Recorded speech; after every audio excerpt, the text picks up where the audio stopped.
Waziri Chongolo.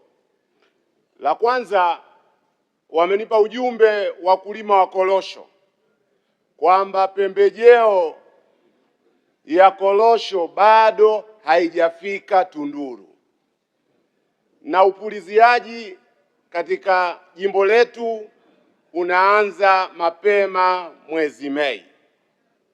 Kwa hiyo amenituma nifikishe ujumbe kwamba pembejeo ifike mapema ili uzalishaji uweze kupanda na tuweze kumudu maisha yetu.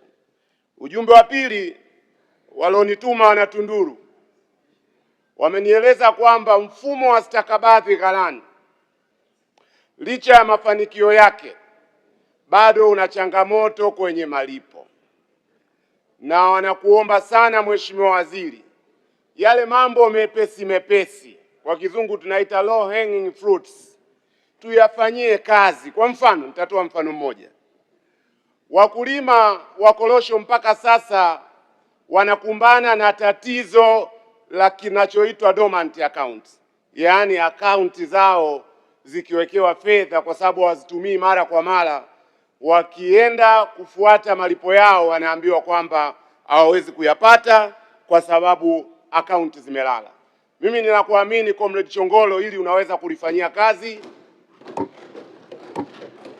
kwa kuweka tu utaratibu maalum wa kwamba tunazitambua akaunti za wakulima hao wa korosho na tunazipa hadhi maalum kwamba hizi hazitokabiliwa na tatizo la kulala, na utapofika wakati fedha zao zimewekwa zitakatwa kama kawaida, sababu wakulima hao maskini wanasafiri kilomita nyingi. Unakwenda benki unaambiwa fedha hakuna, tatizo dormant account, nenda chama kikuu, rudi kwenye chama cha msingi. Hili linawasumbua sana wakulima. Haya nikasema niyatangulize kwa sababu nimepewa ujumbe niyafikishe, na mimi ni mjumbe hauawi. Asante sana na ninaamini umeyachukua. Nina michango mingine miwili, yenyewe inahusu mwelekeo wa kitaifa. Niwe mkweli kwamba leo nimesikitika sana kwa sababu mimi nilikuwa na matamanio kwamba mwenendo katika sekta ya kilimo uweke mazingira ambayo ndugu yetu Mheshimiwa Waziri wa Kilimo tutaweza kumpima, lakini kwa masikitiko makubwa sana hali ninayoiona sioni kama tunaweza kumpima ipasavyo Waziri wa Kilimo. Nayasema haya kwa makusudi. Ukitazama na kamati yetu ya Bunge imefanya kazi mzuri sana, utaona kwamba bajeti iliyowasilishwa leo imeporomoka kwa 7%. Lakini la pili, utaona utekelezaji wa bajeti kwa mwaka uliopita 25-26 nao mpaka sasa kwa mwezi Machi ni 42% tu ya utekelezaji. Hii maana yake ni nini? Mipango tunayojiwekea hatuitekelezi, na hii inatoa picha mbaya sana.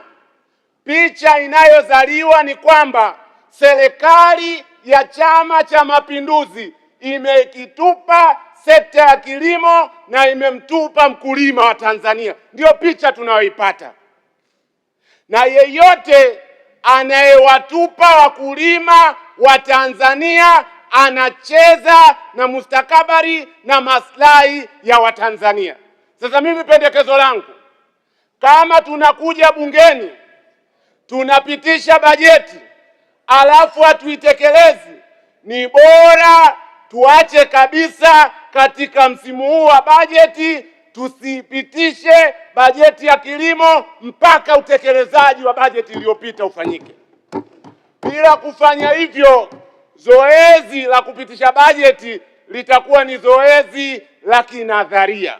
Kwa hiyo mchango wangu, tunaitaka serikali iwe serious katika utekelezaji wa bajeti, na hasa katika utekelezaji wa miradi ya umwagiliaji, kwa sababu hatuwezi kuleta mapinduzi ya kilimo bila kuwekeza vya kutosha katika umwagiliaji. Huo ndio mchango wangu wa pili. Taarifa mheshimiwa.